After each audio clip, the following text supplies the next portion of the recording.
All mining activity by its very nature has a beginning and an end. Our exploration campaigns are a success. The project is taking shape. Dialogue with the local authorities is established. This ore body can become a mine. Now we have to decide what will be the most appropriate techniques for extracting and processing the ore, and that includes managing the products and the materials generated. It is already time for AREVA to establish a baseline of the environmental and societal context, to prepare the project's impact assessment and also the provisions to be included in the remediation plan. That's right. Future remediation constraints are built into the design of the new mine. The remediation plan, like all the key project documents, is an integral part of the overall project. The remediation costs are also included in the estimated budget for the project. In parallel, the dialogue with the different stakeholders continues. The remediation plan must be drawn up in accordance with the applicable regulations and in consultation with relevant public authorities and members of civil society. Contacts with the authorities and the local population continue. We map out the stakeholders to better understand and assess the project-related issues. It stands to reason, in order to gain acceptance, mining projects need to effectively address the concerns of stakeholders, including local communities. And they need to factor in the impact of the mine over the long term. The presentation of the remediation plan is in fact one of the required conditions for the granting of operating licenses. It involves a regulatory consultation process, and some of the observations resulting from this consultation phase are included in the project. For example, in northern Canada, an environmental impact study prepared for the McLean Lake site advocated solutions that respect the environmental characteristics of the territories and the laws of the country. The proposed remediation guarantees that it will be possible to fish and hunt here again. AREVA studies, together with the local population and the authorities, how it can participate in the development of activities that will continue after the closure of the mine.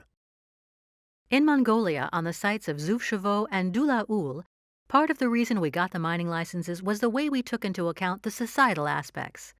One of the objectives is to ensure that the nomadic herders who live off the territories can maintain their lifestyle and improve it. The mine is now operating.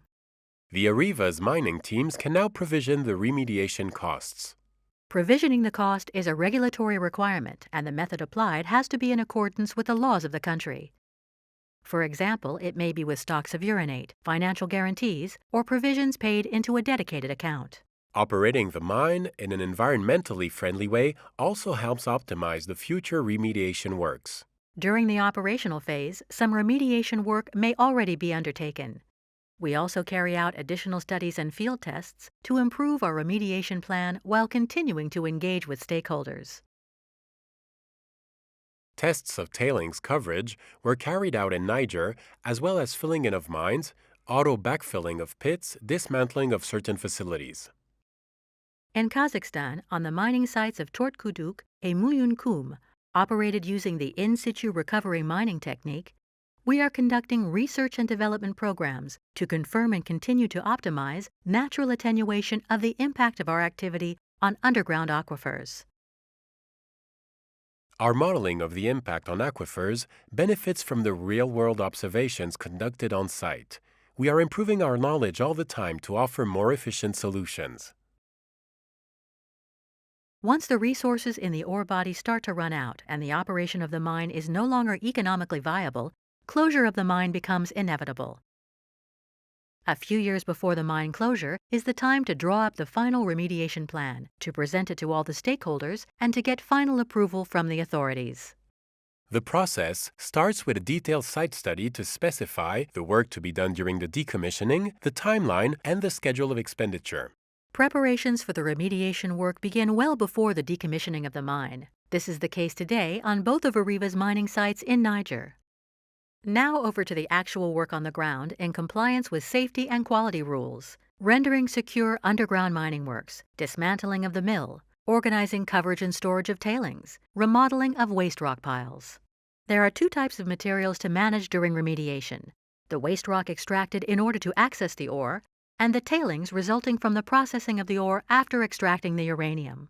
The waste rock can be used for backfilling open pit mines or accesses to underground mines, or as material for covering over tailings. tailings storage must be stable over the long term. Special attention must be paid to water management and quality on an ongoing basis. The site, monitored throughout its operation, continues to be monitored during and after the remediation work. The environmental monitoring applies to air, water, soil, and the food chain. This is supported by the monitoring network set up in the vicinity of the sites. It is conducted in agreement with the authority supervising the application of the remediation plan and which initially validated it. We evaluate the radiological impact, check that the objectives are achieved, and monitor the satisfactory condition of the works executed, generally over a period of 10 years. The results of sampling measurements are transmitted to the authorities on a regular basis, as provided for in the plan and in line with administrative obligations. The results of these verifications are regularly presented to stakeholders through commissions and may be made available to the public by the relevant authority. The site's reconversion phase then begins. New activities prepared through forward planning with the public, elected officials, entrepreneurs, and the authorities take place on site. AREVA applies itself to support the sustainability of the socio-economic fabric where it operates, and to avoid the formation of brownfield sites. As an example, the former mining site at Lodève in France now hosts a photovoltaic solar park project. Indeed, the remediation works have made the land compatible with new uses. Some sites will remain under the responsibility of operators, such as at Bessines, which has become the industrial park for the AREVA Mines business in France. Others may be partly restored to the community for agricultural or industrial use, for example. The experience and knowledge of mining site remediation built up by AREVA over several decades is passed on from one project to another and continues to grow and develop.